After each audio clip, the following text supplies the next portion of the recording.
지금 우리는 사순절 두 번째 주일 예배를 맞이하게 되었습니다. 교회 안에도 절기가 있습니다. 교회 안의 절기는 예수 그리스도의 생애에 맞추어서 만든 절기입니다. 교회의 모든 일들의 중심에는 예수님이 계셔야 됩니다. 예수님과 상관없는 일이 이어진다면 그것은 교회가 해서는 안 될 일이고, 정말로 교회가 해야 할 일은 예수님과 항상 연관이 있고 예수님이 하신 일, 또 예수님이 맡기신 일, 예수님이 기뻐하시는 일, 예수님께 영광을 돌릴 수 있는 일들을 우리가 행해야 될 줄로 압니다. 그런 면에서 우리가 예수님의 생애를 보면서 예수님이 우리를 위해서 고난을 당하시다가 십자가에 죽으시고 부활하셨는데, 그것이 예수님의 죽음이, 예수님의 부활이 나의 부활이 되고 나의 죽음이 돼야 되는데, 그러기 위해서는 예수님의 생애를 우리가 깊이 묵상하면서 우리가 이 주간을 보내야 될 줄로 압니다. 사순절이라고 하는 것은 예수님이 십자가에서 죽으시고 부활하셨는데, 그 부활절이 금년에는 4월 5일입니다. 4월 5일 이전 40일을 사순절이라고 그렇게 이야기합니다. 그래서 예수님께서 우리를 위해서 고난당한 것을 기억하면서 우리의 삶이 예수님의 고난에 동참하고, 예수님이 십자가에서 고난을 받고 죽으신 것은 우리의 죄 때문이거든요. 우리의 지은 죄 때문에 십자가에서 죽으셨는데, 우리가 이 기간을 보내면서 우리의 죄를 회개하고 또 다시는 죄를 짓지 않는 그런 결단, 또 죄지었던 우리들의 발걸음들이, 마음들이, 하나님께로부터 멀어졌던 마음들이 하나님께로 돌아오고 하나님의 말씀과 하나님의 은혜 가운데 머무는 그러한 사순절이 되어질 수 있기를 바랍니다. 그래서 오늘 새벽에도 하나님은 우리에게 돌아오기를 원하신다. 회개라는 것은 돌아서는 것이 회개입니다.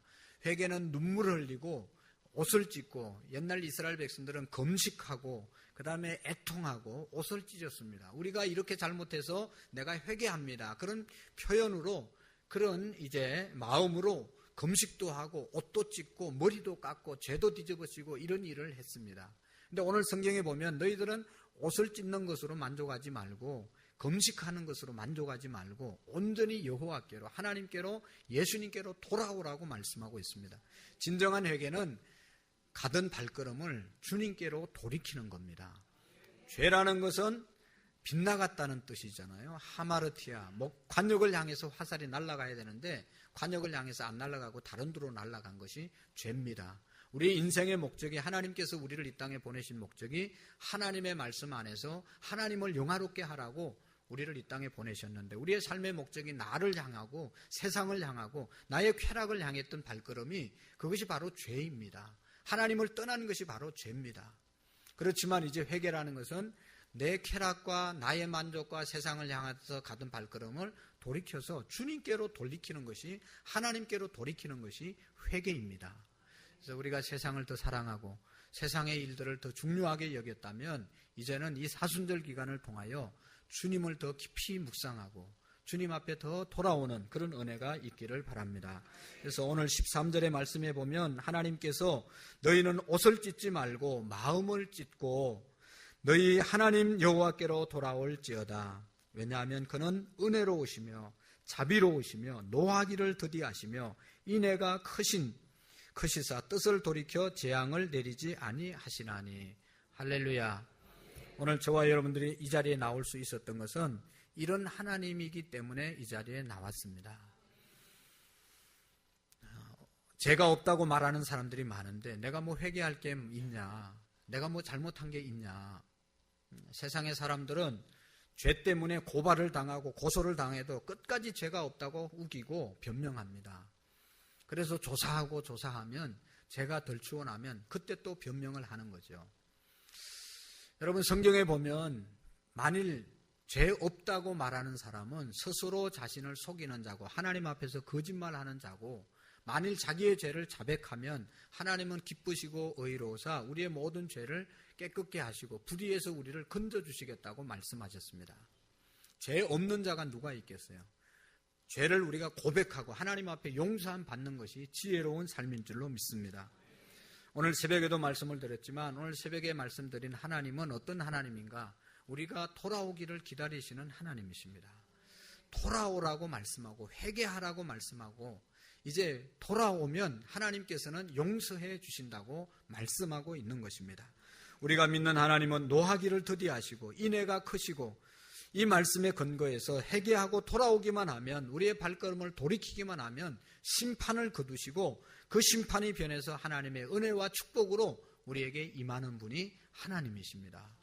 우리는 세상을 의지하고 세상을 바라보고 나온 분들이 아니고 하나님을 바라보고 하나님을 믿고 하나님을 의지하고 나가시는 분들인데, 그 하나님이 어떤 하나님이냐, 어떤 상황 속에서도 우리가 잘못할 수 있지만 돌이키면 용서하고 받아주시는 분이 하나님이신 줄로 믿습니다. 요나서를 보면 하나님께서 요나에게 니누의 땅이라고 하는, 니누의 성이 너무나 부패하고 죄를 많이 지었기 때문에 내가 니누의 성을 심판하겠다, 멸망시키겠다, 너는 가서 40일 후에 이 니누의 성이 멸망을 받을 것이라고 외치라고 말하죠. 그렇지만 이 요나는 용기가 생기지 않아서 다른 데로 도망가다가 물고기 뱃속에서 3일 동안 고통당하다가 이제 다시 돌이켜서 기회를 하나님이 주셔서 다시 니누의 성에 가서 외치는데, 정말로 이 니누의 성은 좀 멸망을 받았으면 좋겠다, 우리나라도 괴롭히고 죄도 많이 짓고 이런 성은 멸망을 받아야 된다, 그런 마음으로 40일 후에는 이 성이 망한다고 하나님이 말씀했습니다. 그러면서 떠들고 돌아다녔습니다. 사흘길을 다니면서 이 땅은 40일 후에 멸망을 받는다고 선포하지 않습니까? 근데 그 이야기를 듣고, 요나의 말을 듣고 왕에서부터 온 백성들이 굵은 베옷을 입고 하나님 앞에 자기들의 죄를 회개합니다. 돌이킵니다. 짐승들까지도 다 회개했다고 말하고 있습니다. 그래서 하나님께서 이 요나의 말씀을 듣고 회개한 이스라엘 백성들을 향해서 어떻게 이야기했는가 하면, 요나서 3장 10절에 보면 하나님이 그들이 행한 것 곧 그의 악한 길에서 돌이켜 떠난 것을 보시고 하나님의 뜻을 돌이키사, 하나님의 뜻, 그것은 심판하시는 하나님의 뜻이었는데 회개하고 악한 길에서 돌아선 것을 보고 뜻을 돌이켰다고 말씀하고 있습니다. 그들에게 내리라고 하신 그 심판을 하나님께서 내리지 아니했다, 그렇게 말씀하고 있습니다. 그래서 요나가 그 하나님의 속성, 하나님의 모습을 보면서 요나 4장 2절에 보면 이렇게 말씀하고 있습니다. 주님께서는 의로우시며 자비로우시며 노하기를 더디하시며 인애가 크시사 뜻을 돌이키사 재앙을 내리지 아니하시는 하나님이신 줄 내가 알았나이다. 여러분, 우리가 문제 가운데 있고 절망 가운데 있고 고통 가운데 있어도 우리가 절망하지 않을 수 있는 것은, 소망을 가질 수 있는 것은, 희망을 버리지 않을 수 있는 것은, 내가 어떤 절망적인 가운데 있더라도 돌아오기만 하면 하나님은 우리의 과거를 묻지 아니하시고 받아주시고 용서해 주시는 하나님이기 때문에 우리는 소망 가운데 즐거워할 줄로 믿습니다. 죄를 짓고 불의하고 방탕하고 잘못된 삶을 살아도 회개하고 돌아오기만 하면 용납해 주시고 받아주시는 분이 우리 하나님이십니다.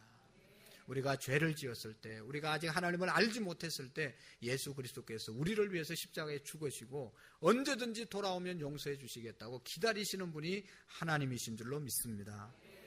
여러분, 부모의 마음은, 부모님들은 어느 부모든지 자식이 속을 썩이도, 자식이 부모에게 대항을 해도, 자식이 부모에게 비방을 해도, 여러분 어떤 일을 하더라도 자식을 향한 부모의 마음은 변함이 없습니다. 돌아오면 다 감싸고 용서해주고 받아주는 사람이 부모의 마음이고 하나님 아버지의 마음인 줄로 믿습니다. 자식이 잘 되기를 바라고 자식이 형통하기를 원하지, 자식이 속썩인다고 잘못되기를 원하는 부모가 어디 있습니까? 누가복음 15장에 보면 하나님의 마음을, 지난 주간에 우리가 새벽기도 하면서 말씀을 나누었는데, 둘째 아들, 이것은 아주 나쁜 자식입니다. 아버지가 돌아가시면 받아야 될 유산을 돌아가지도 않았는데 시퍼렇게 젊게 살아계시는데 자기에게 돌아올 몫의 유산을 팔아서 달라는 것 아닙니까? 계속 쫄르니까 할 수 없어서 아버지가 둘째 아들 몫의 재산을 팔아서 이제 돈을 주니까 그거 가지고 먼 나라에 가서, 아버지가 멀리 떨어져서 아버지의 시선, 아버지의 간섭을 받지 않는 먼 곳에 가서 자기 마음대로 물질을 탕진했습니다. 허비했습니다. 죄 짓는 데 사용했습니다. 돈 떨어지니까 갈 데가 없는 거죠. 그래서 돼지를 치는 곳에 가서 돼지 치는 일을 하면서 돼지가 먹고 남은 찌꺼기를 주워 먹으면서 생활을 하죠. 그러다가 이 아들이 깨닫습니다. 내가 이렇게 사는 것이 아니라 우리 아버지의 집에 돌아가면 종들도 많고 먹을 것도 풍성하고, 그런데 내가 여기에서 왜 이 고생을 하냐, 아버지 집으로 돌아가자 깨닫고 일어나서 아버지 집으로 돌아오니까 벌써 아버지는 자기 집이 먼데도 아버지가 집 밖에 나와서 서성거리면서 기다리고 있는 겁니다. 거기 성경에 보면 그렇게 말씀하고 있죠. 집이 일어나서 아버지께로 돌아가니라. 아직도 거리가 먼데, 아직도 집 거리가 먼데 아버지는 그를 보고 척연히 여겨 달려가 목을 안고 입을 맞추니 라고 말씀하고 있습니다. 집이 먼데도 늘 아버지는 나와서 둘째 아들을 기다리면서 거지가 되어서 남루한 옷을 입고 머리가 그냥 장발이 되고 냄새나는 그런 아들이 돌아왔는데도 불구하고 껴안고 입을 맞추고 목욕을 시켜주고 새 옷을 갈아입히고 가락지를 끼워주고 신발을 신겨주고 동네 사람들을 다 초대해가지고 내 아들은 죽었다가 다시 돌아온 아들이다 너무너무 기뻐하면서 송아지를 잡아서 잔치를 하는 분이 바로 아버지입니다. 오늘 우리가 믿는 하나님, 그분은 이런 하나님이십니다. 이사야서 1장 18절에 보면 오라 우리가 서로 변론하자. 너희 죄가 주홍 같을지라도 눈과 같이 희어질 것이요 진홍같이 붉을지라도 양털같이 희게 해 주시리라. 할렐루야. 스스로 회개하고 돌아올 때 우리 주님은 품어주시고 우리를 새롭게 하시는 줄로 믿습니다. 주님은 우리가 돌아오기를 기다리시는 겁니다. 나는 돌아올 게 없는데, 나는 날마다 주일날 교회 왔는데, 날마다 맡겨진 일, 찬양대, 무슨 교사, 모든 일 잘 감당했는데 혹 그렇게 생각할지도 모릅니다. 외적으로는 아버지 품을 떠난 적이 없고, 외적으로는 교회를 떠난 적이 없고, 외적으로 보면, 형식적으로 보면 형식을 잘 갖추어서 신앙생활을 하는 것 같습니다. 그러나 여러분, 이 신앙생활을, 우리 기독교의 신앙생활은 형식적인 데 있지 않고 내적인 데 있는 것, 하나님과의 관계에 있지 않지 않습니까? 내가 정말로 하나님과의 관계가 올바로 세워졌는지, 하나님이 주시는 말씀과 하나님께 드리는 찬양과 하나님께 드리는 기도가 살아있는지를 우리가 돌아볼 수 있기를 원합니다. 2015년도를 하나님이 우리에게 선물로 주시고 이제 벌써 3월달 첫날을 우리에게 주셨는데 얼마나 하나님이 주신 사명을 감당하고 있는지를 돌아보는 시간이 되기를 원합니다. 여러분, 미국의 데이빗 월커슨이라고 하는 목사님이 십자가와 칼이라고 하는 책을 썼는데 엄청난 많은 사람들이 이 책을 읽고 감동을 받았습니다. 십자가와 칼. 이 월커슨 목사님은 시골 교회에서 아주 편안하게 목회를 하고 있었습니다. 뭐 걱정거리가 없고 근심거리가 없이 평화롭게 그 도시에서 목회를 하고 있었는데 어느 날 라이프지의 뉴욕에서 소아마비 소녀 7명을 칼로 찔러 죽이는 그런 이 장면이 나와서 실렸습니다. 청소년의 갱 집단이 소아마비 아이들, 그 불쌍한 아이들을 찔러 죽이고 죄책감을 느끼지 못하고 청소년들이 얼마나 타락한 그러한 모습들이 그 잡지에 실린 겁니다. 그 이제 잡지를 보는 순간 이 목사님의 마음에 사명감이 불릴 듯 일어났습니다. 내가 여기에서 이렇게 편안하게 목회할 것이 아니라 저 젊은이들에게, 저 청소년들에게 가서 내가 복음을 증거해야 되겠다. 그래서 그 시골의 목회를 정리하고 뉴욕으로 올라와서 선교센터를 하나 마련하고 날마다 나가서 예수 그리스도의 복음을 증거했습니다. 근데 놀라운 것은 나가서 전도하면 그 나가보면 칼을 들고 마약을 하고 그래가지고 알코올을 먹고 정신 못 차리고 휘청거리는 젊은이들이 그냥 절비하게 있고, 그래서 날마다 싸움하고 그러다 살인이 나고 이런 현장에 나가서 위험을 무릅쓰고 이 목사님이 복음을 전거하는데 놀라운 것은 전하면 하루에도 몇 명씩 예수님을 영접하는 겁니다. 그 세상에 버림받은 아이들이 말이죠. 시도 포기하고 나라도 포기한, 부모도 포기한 그런 자식들인데 포기하지 않고 이 목사님이 복음을 전가하게 됩니다. 한 달여 만에 한 500명 이상이 구원을 받았다는 겁니다. 의학적으로는 마약 중독에 걸린 아이들을 손댈 수 없다고 하는 그러한 판명을 받았지만 예수님 안에서 성령이 역사하니까 그들이 돌아오게 되고 새로운 인생을 살게 되어진 것입니다. 여러분, 온갖 죄를 저지른 사람들이라도 세상에 버림을 받고 세상의 모든 사람이 포기한 사람이라도 하나님 품으로 돌아오면 하나님이 우리를 새롭게 하시고 변화시켜서 새로운 삶을 살게 만들어 주시는 것입니다. 여러분, 그런 하나님이 오늘도 우리에게 돌아오면 그렇게 해 주실 뿐만 아니라 더 중요한 것은 회개하고 돌아오는 자를 용납해 주실 뿐만 아니라 그 자에게 복을 주시는 하나님이십니다. 회개하는 자에게 복을 주시는 하나님이십니다.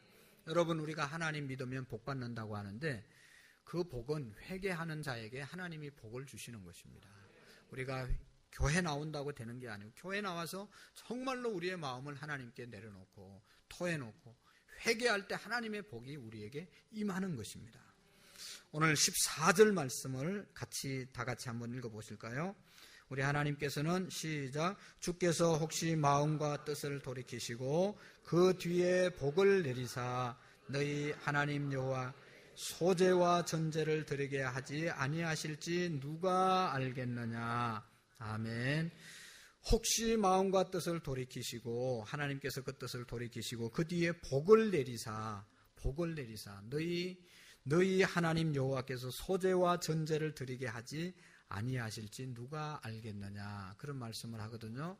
여러분, 이 말씀은 뭔가 하면 오늘 새벽에도 말씀드렸지만 이 말씀을 기록할 당시 또 이 말씀을 요엘 선지자가 선포할 때 요엘 선지자가 있던 그 유대 땅에는 유대 땅 백성들은 우상을 섬기면서 하나님을 떠나서 온갖 죄를 다 짓고 있었습니다. 그래서 하나님께서 그 땅을 심판하셔서 비가 오지 않는 가뭄을 그 땅 위에 내린 겁니다. 그래서 농사가 되지를 않습니다. 조금 농사가 된 건 메뚜기가 나와서 다 뜯어먹었습니다. 그래서 먹을 것이 없어서 하나님 앞에 제사 드리려고 할 때 곡식을 가지고 와서 드리는 제사를 소제라고 말하고 포도주를 가져와서 드리는 제사를 전제라고 말하는데 소제와 전제를 드릴 그러한 곡식을 추수하지 못하는 겁니다. 하나님께 드릴 것도 없으니까 먹을 것도 없습니다. 얼마나 기근이 와서 어려움을 당하는지 모릅니다. 그때 요엘 선지자가 우리가 스스로 이제는 돌이키고 하나님께로 돌아오면 하나님은 인내하시고 하나님은 용서하시고 용납해 주시는 하나님이기 때문에 우리의 죄를 용서해 주시고 더 큰 어려움을 당하지 않게 하실 것이다. 하나님께로 돌아오라고 간곡히 말씀하는 것이 바로 오늘 본문의 내용입니다. 하나님께 돌아오면 하나님이 전제를 드리게 하시고 하나님이 소제를 드릴 수 있는 그런 곡식을 주시지 않겠느냐, 그보다 더 좋은 것을 주시지 않겠느냐 말씀하고 있습니다. 여러분, 소제, 전제는 제사입니다. 제사를 드릴 수 있게 해주시겠다.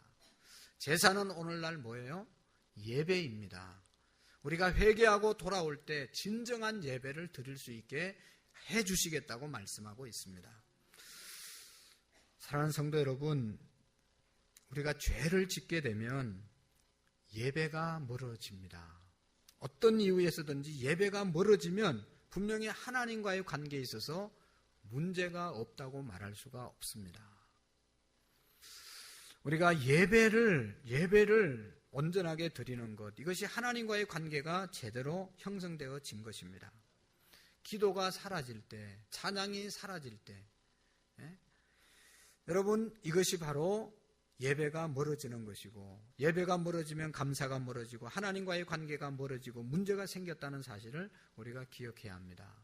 영적인 문제, 그것은 예배를 제대로 드리지 못하고 예배를 우리가 소홀히 여기고 예배 속에서 하나님을 만나는 감격을 이루지 못하면 그것은 영적으로 병든 겁니다. 우리가 하나님과의 관계가 바로 되고 영적으로 충만할 때는 주일날 오는 것이 기쁘고 즐겁고 힘들지 않습니다. 그런데 여러분, 우리가 하나님과의 관계가 멀어지고 여러 가지 이유를 통해서 죄를 짓게 되면 주일은 왜 이렇게 빨리 돌아오는지 몰라요. 벌써 주일이잖아요. 월삭 새벽기도도 한 달에 한 번 하는데도 얼마나 빨리 돌아와가지고 벌써 월삭 새벽기도냐고. 하나님 앞에 나오는 것이 힘들고 어려워서 날마다 힘들어하면서 나오는 그런 분들은 하나님과의 관계가 해결해야 될 부분들이 분명히 있는 것입니다. 오늘 저와 여러분들이 늘 예배가 살아있는 은혜가 있기를 바랍니다. 마음속에 찬양이 살아있기를 축원합니다. 날마다 기도가 살아있는 저와 여러분들의 믿음이 되시기를 바랍니다. 감사가 넘치는 신앙의 생활이 되어져야 합니다. 회개하고 돌아올 때 우리의 예배를 회복시켜 주시고 복내려 주시겠다고 말씀했습니다. 여러분, 요엘서에 보면 2장 22절에 가면 돌아온 자에게 더 큰 축복을 약속해 줍니다. 22절에 보면 회개한 자에게 약속하신 내용이 있는데, 덜 짐승들아 두려워하지 말지어다. 덜의 풀이 싹이 나며 나무가 열매를 맺으며 무화과 나무가 포도나무가 다 힘을 내는도다. 할렐루야.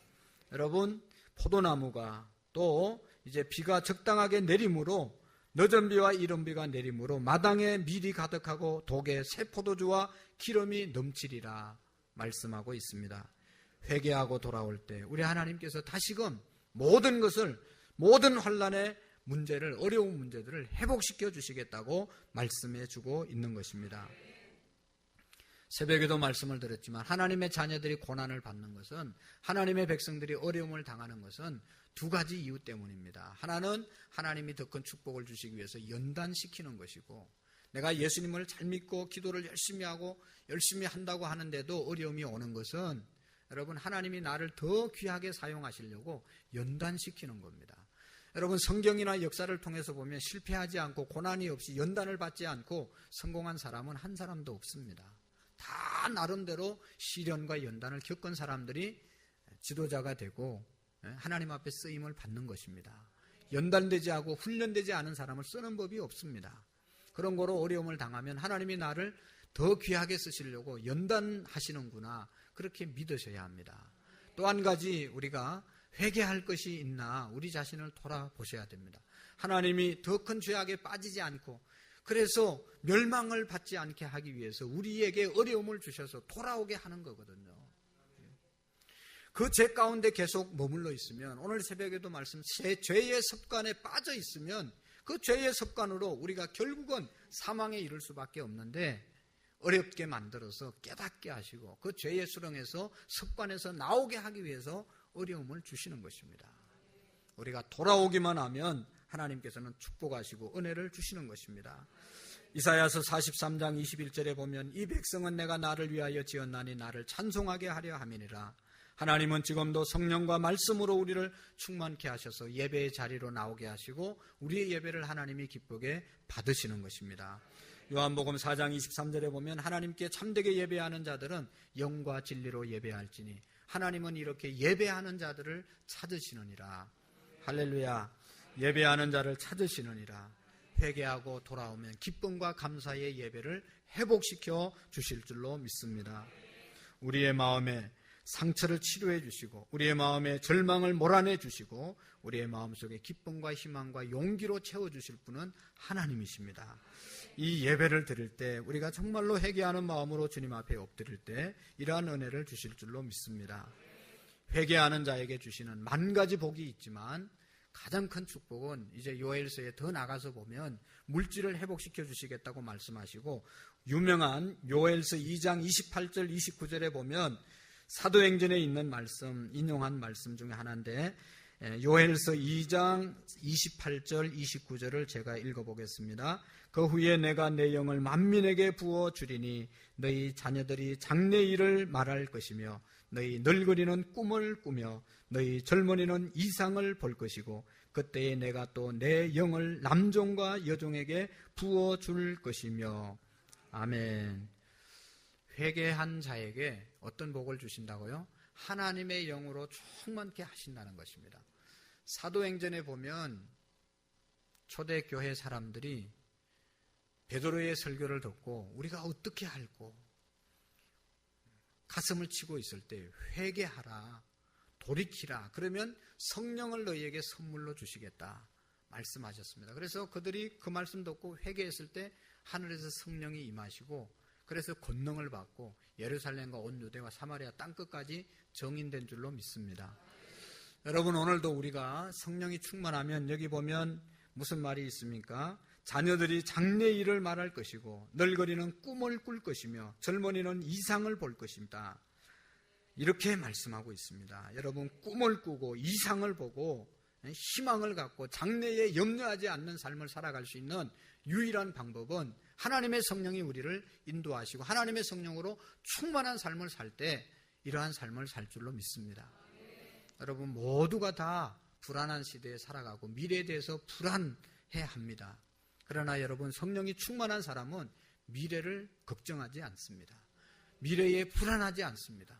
사업 때문에, 직장 때문에, 자식의 앞길 때문에, 우리의 미래 때문에 불안하지 않을 수 있는 이유는 회개할 때 성령이 충만하게 임하면 하나님께서 다, 성령께서 다 인도해 주실 줄로 확신하게 되는 것이죠.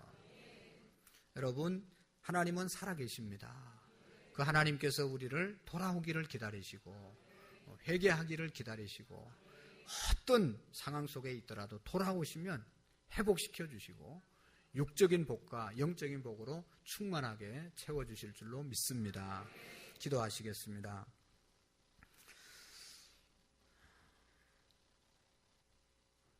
은혜로우시며 자비로우시며 노하기를 더디하시며 인애가 크신 하나님, 감사와 찬양과 영광을 드립니다. 우리의 행한 것을 보면 하나님 수없이 멸망을 받고 하나님 저주를 받아 이 자리에 있을 수 없지만 용서해 주시는 하나님, 사랑해 주시는 하나님, 용납해 주시는 하나님이기에 이 시간 우리가 이 자리에 있는 줄로 믿습니다. 앞으로도 하나님의 신실하심을 우리가 의심 없이 믿게 하시고 하나님 앞에 날마다 돌이키는 하나님께 발걸음을 향하는 우리의 믿음이 되게 해 주옵소서. 특별히 사순절 기간 동안 경건하게 하시고 주님께 더 가까이 오게 하시고 하나님의 뜻에, 하나님의 말씀에 귀 기울이며 나갈 수 있도록 성도답게 구별된 사람으로 살게 해 주옵소서. 예수님의 이름으로 기도하옵나이다. 아멘.